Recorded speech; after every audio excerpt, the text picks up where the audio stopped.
All right, well, praise the Lord. It is time for another installment of Bad Girls of the Bible.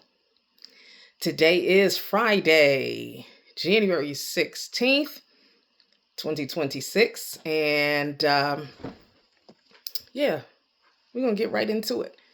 All right, so today's installment, we're going to look at a woman who, if you probably know the story when I mentioned the title of it, you probably have heard. For those who have not, we're going to get into it. But today's installment, we're going to look at a Samaritan woman, or the woman famously known. She's also generally known as the woman at the well. And her story, this encounter of the Samaritan woman, aka the woman at the well, is found in John chapter 4, beginning really at verse 5. But I'm going to start at verse 1.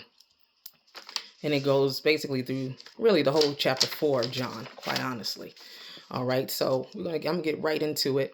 So if you have your Bible, again, today's installment of Bad Girls of the Bible, we're going to discuss a Samaritan woman, also known as Woman at the Well. And this encounter is found in John chapter 4. So come with me there. All right, I'm going to read through it, and then we're going to, as is my custom, we'll unpack it, all right, as we go along. Okay? So, story of a Samaritan woman. So who is she? Let's see what happens here. So beginning John chapter 4, verse 1 reads as follows. When therefore the Lord knew how the Pharisees had heard that Jesus made and baptized more disciples than John, already starting off messy. Verse 2, though Jesus himself baptized not, but his disciples, he left Judea and departed again into Galilee. Verse 4, and he must needs go through Samaria. All right. And if you look at the map, a map of Israel at that time, right, there's Judea, then there's Samaria, then there's Galilee. So he's going through Samaria, of course, to get to Galilee. But that's not the only reason Jesus is going through Samaria. So let's read on to continue why he's doing that. Verse 5. Then cometh he to a city of Samaria, which is called Sychar, near to the parcel of ground that Jacob gave to his son Joseph. And that we see in Genesis chapter 33, verse 19, Genesis 48, verse 22, and Joshua chapter 24, verse 32. Okay. Verse 6. Okay, so here's where we really start, well, more so, getting more detail into this encounter. Verse 6. Now Jacob's well was there in Samaria, in Sychar. All right. Jesus, therefore, being wearied with his journey, sat thus on the well, and it was about the 6th hour. Now, the 6th hour would be 12 noon. Okay. So Jesus is tired of walking. He's tired on his journey. He sits there at the well. He sits on the well. As verse 6 says, it's about the 6th hour. Verse 7. There cometh a woman of Samaria to draw water. Okay. Now, with regards to verse 6 and the A clause of verse 7, there cometh a woman of Samaria to draw water. Right. So it's, as I read from verse 6, it's about the 6th hour. So it's 12 noon. Women of that day generally came at dawn, right? Or when it was cooler. So wee hours of the morning. So 6 a.m. All right. Usually in the first hour or the very early hours of the beginning of the day to draw water from the well. This woman is coming at the 6th hour. So at the 6th hour is very hot, right? It's in the thick of the heat of the day. Okay. And she is coming now at this hour to draw water. That is unusual. Very unusual. And is not the custom of the women of that day. And there's a reason why for that. We're going to see more in a minute. Okay. So continuing on verse 7, there cometh a woman of Samaria to draw water. Jesus said unto her, give me drink. Okay. Verse 8, for his disciples were gone away unto the city to buy meat. So Jesus is alone. He's come. The disciples have gone into the city to buy meat or meal or things for food for them to eat. All right. And he is alone. He comes alone, right, to have this encounter with this Samaritan woman. Ooh. Well, I'm going to keep going. All right. Well, let me just say this. Jesus will leave the 99 for the one. Oh, yes, he will. He will leave the 99 sheep and go after the one. And that is exactly what we're seeing here in this encounter. The disciples have gone off alone. Why didn't Jesus just go with them? Why did he break off from them? Why did he just send them to go, right? And not leave some of them with him? All right, you 6 go. You other 6 stay here with me. Walk with me. Let's go over here, and the other 6 will catch up to us over here. Why didn't Jesus do that? Because he wanted to encounter her alone, right? And we'll see why in a minute. Okay. All right. Well, number one, well, never mind. I'll save that comment for later. All right. So, as I said, verse 8, for his disciples were gone away unto the city to buy meat. Verse 9. So Jesus has asked this woman in verse 7, give me to drink. Right? He didn't say, hi, how you doing? Nothing of that nature. He just says, give me to drink. And I want to highlight that here too. There's a reason for that. Okay? Because men and women in that culture, in that time, men and women, especially men and women who did not know each other, they did not speak to each other. They did not engage in in-depth conversation, right? And then the other further point is, Jesus is a Jewish rabbi. This woman is a Samaritan. Historically, the Jews and Samaritans do not like each other, right? Samaritans are considered half-breeds. They are part Jewish. They came from basically from the king of Assyria, found in 2 Kings 17:24, chapter 17 verse 24. 2 Kings chapter 17 verse 24. You can read it there how the king of Assyria had all these people from all the different lands come into Samaria, which was occupied, and they took which was generally a Hebrew land, and he had all these pagan nations come in there. And the Jews that remained there intermingled with these pagan nations, these pagan people. And so the Samaritans are considered half-breeds, right? And there's great beef between Jews and Samaritans. The Jews don't like the Samaritans because they like, first and foremost, not only are you half-breeds, you ain't even fully Jew, you're not fully Jewish, but with that, y'all worship all these other gods. Y'all only believe the 5 books of the Torah, right? The books of Moses, the law of Moses, but they don't, believe the rest of, the, Jewish, Lord help now, he hates me, but nonetheless, they don't believe the rest of the Jewish writings. So there's great beef between Jews and Samaritans because of that, right? So there's a little bit of racism, if you will, going on here. The ethnic issues are going on here. So those are the 2 reasons why this encounter is very interesting, intriguing, and concerning, especially for the woman. So let's hear her concern. Verse 9. Then saith the woman of Samaria unto him, how is it that thou, being a Jew, askest drink of me, which am a woman of Samaria? For the Jews have no dealings with the Samaritans. Verse 10. Jesus answered and said unto her, if thou knewest the gift of God, and who it is that saith to thee, give me to drink, thou wouldest have asked him, and he would have given thee living water. Right. Now, water sources, right? Where you get your water. You want flowing, active water versus stagnant water, right? Stagnant water, all right, it's not flowing, it's just sitting. And that's a breeding ground for bacteria. But living water, flowing water, it's living, right? Has a lot of living things in it, all right? There's nutrients, there's vitamins, there's minerals, because it's flowing, it's living, it's, right, refreshing, being refreshed constantly. Right? The same water that flew through that flowed through there before is going on, and there's new water flowing in, right? So Jesus is telling her, listen, if you would have asked, if you knew who it was that's saying to you, give you drink, you would have asked him, and he would have given thee living water. Now, she doesn't necessarily know what he means by this yet. So let's see what verse 11 says to confirm that. The woman in verse 11, the woman saith unto him, Sir.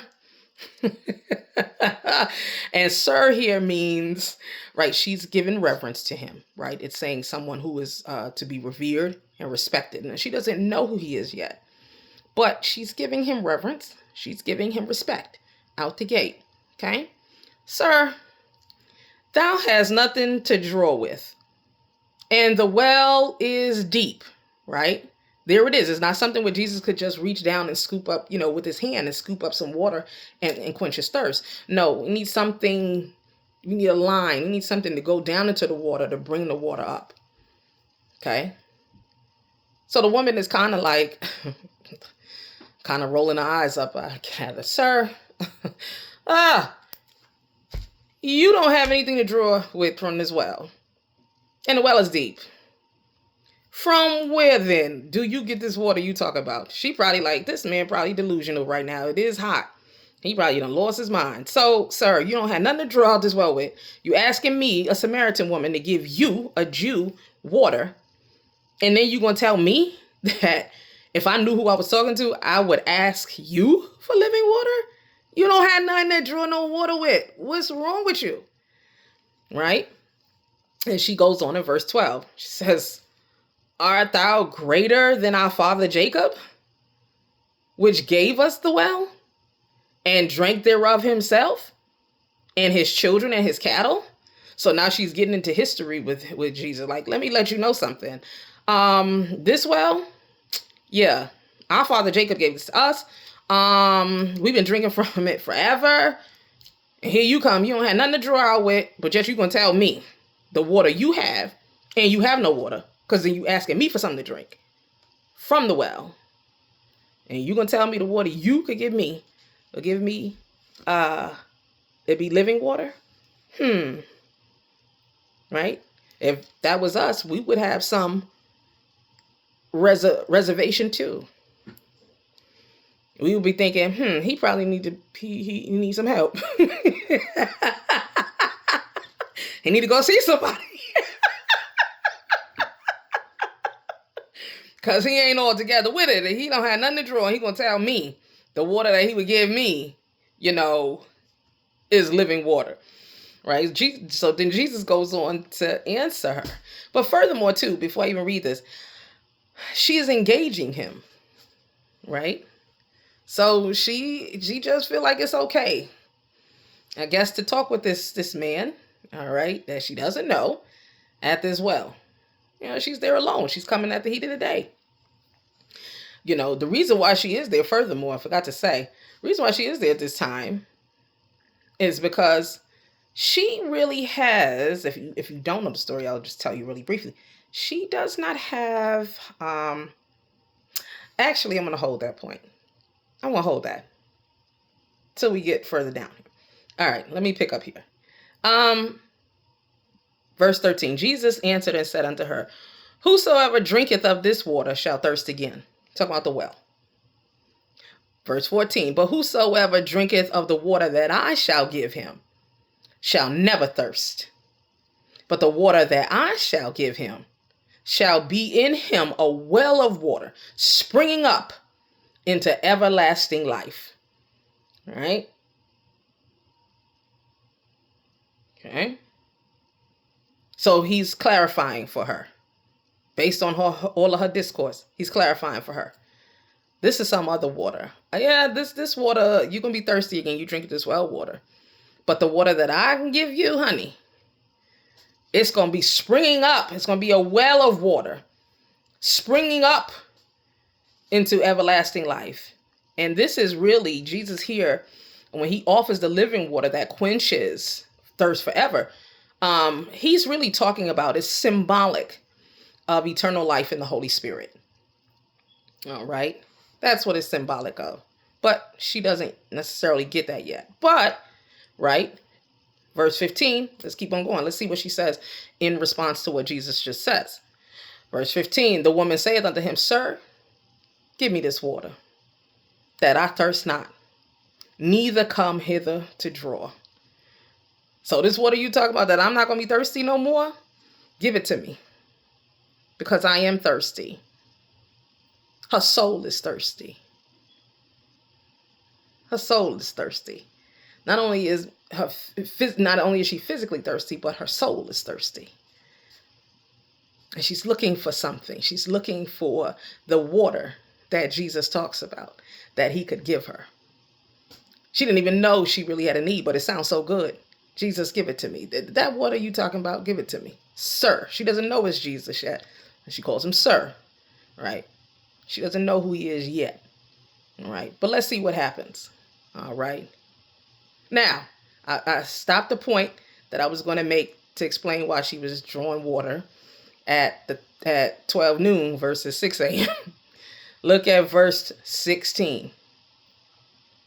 Jesus saith unto her, Go, call thy husband and come hither. So go call your husband and come back with him. Because again, as first of all, most a Jewish male or male period should not and would not customarily be seen talking with a woman in public.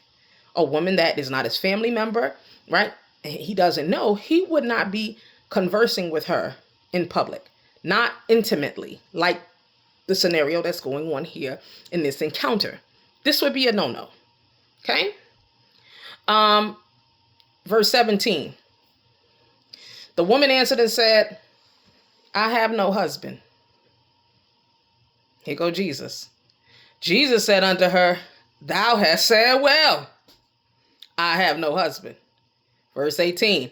For thou hast had 5 husbands, and he whom thou now hast is not thy husband.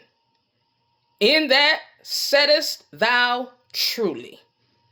So Jesus ups the ante now in the conversation.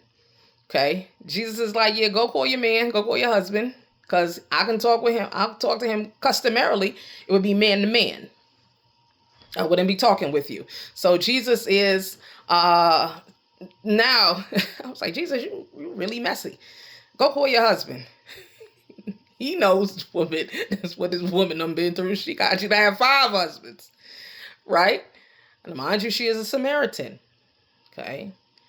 And so Jesus is like, yeah. So I say all this to say, and I laugh because this is where, right, when we talk about calling people, Jesus is calling her out of her sin, right? Helping her to recognize her need for the water that he wants to give her, right? That will quench her thirst. Why is it that this woman has had 5 husbands? Okay. Based on this encounter. So generally in Hebrew culture, let's say a woman was married to a man, of course, a Jewish man, Jewish woman married to one another, and the husband died. Technically, what would happen to keep the lineage, within that family, if the husband died and maybe he was young, then the wife of the man that died, that's now a widow, could technically marry the next brother in line if he's not married, right? To keep the lineage of that family going. And they would raise seed. That brother would then raise seed up to the brother who was deceased, right? So Jesus, is saying to her, listen, go call your husband.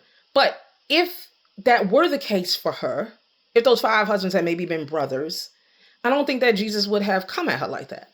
So I don't think that that's actually the historical case. I think here this woman, a Samaritan woman, also known as the woman at the well, might have been a loose cannon. She might have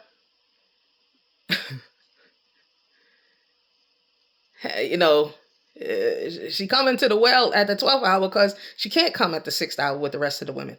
She be done end up in the well. Couple of the women be done put her in there. Because maybe she had been with some of their husbands. That's why she coming at the 12th hour. At the 6th hour. 12 noon. At the heat of the day. When nobody else is going to be there. Because it's too hot. When all the women came at 6 in the morning. 7 in the morning. To gather to draw their water. She waits until noon.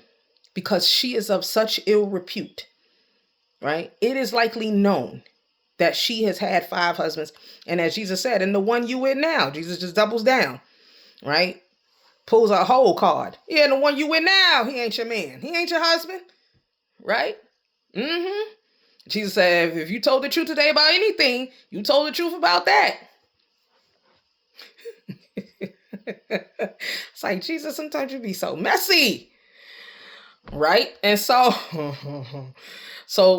hence why she's coming in the heat of the day.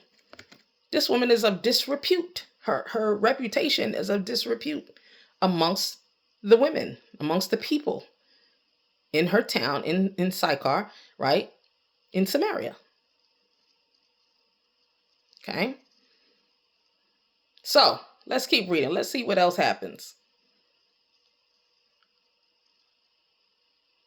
Verse 19. The woman saith unto him, Sir, I perceive that thou art a prophet. How you know that? Right? How'd you know that? How'd she gather that?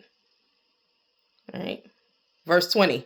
Our fathers worshipped in this mountain, and ye say that in Jerusalem is the place where men ought to worship. Now, this is at Mount Gerizim in Samaria, in Sychar, right? And Jesus is saying it's in Jerusalem, right? Where they are to worship, right? According to Deuteronomy, chapter 12, verse 5 and 11.